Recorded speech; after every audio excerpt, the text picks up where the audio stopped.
Hi friends, ఎలా ఉన్నారు? బాగున్నారా? నేను మీ దివ్య. ఈరోజు మటన్ బాల్స్ బంగాళదుంప కర్రీ చేస్తున్నాను. దానికి కావాల్సినవి ఉల్లిపాయలు, పచ్చిమిరపకాయలు, టమాటో, కొత్తిమీర, కరివేపాకు, ఉప్పు, కారం, పసుపు, అల్లం వెల్లుల్లి పేస్ట్, ధనియాలు, మిరియాలు, జీలకర్ర పౌడరు, కొద్దిగా కారీ మసాలా.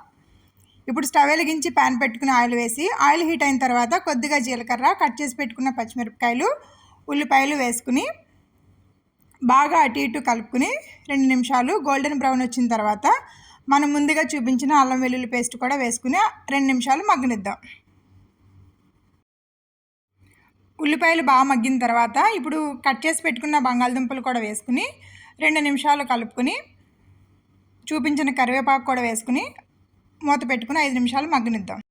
బంగాళదుంపలు మగ్గిన తర్వాత కట్ చేసి పెట్టుకున్న టమాటాలు కూడా వేసుకుని 2 నిమిషాలు అటు ఇటు కలుపుకొని చూపించిన పసుపు, కారం, జీలకర్ర పౌడరు, ధనియాల పౌడరు, మిరియాల పౌడరు, కారీ మసాలా వేసుకుని మరి ఒకసారి అటు ఇటు కలుపుకొని కూరకు సరిపడంత వాటర్ వేసుకుని మూత పెట్టుకుని 20 నిమిషాలు ఉడికించుకుందాం. కూర ఉడికేలోపు స్టవ్ వెలిగించి ప్యాన్ పెట్టుకుని ఆయిల్ వేసి ఆయిల్ హీట్ అయిన తర్వాత మటన్ బాల్స్ వేసి స్టవ్ని సిమ్లో ఉంచుకుని గోల్డెన్ బ్రౌన్ వచ్చే వరకు వేయించుకోవాలి.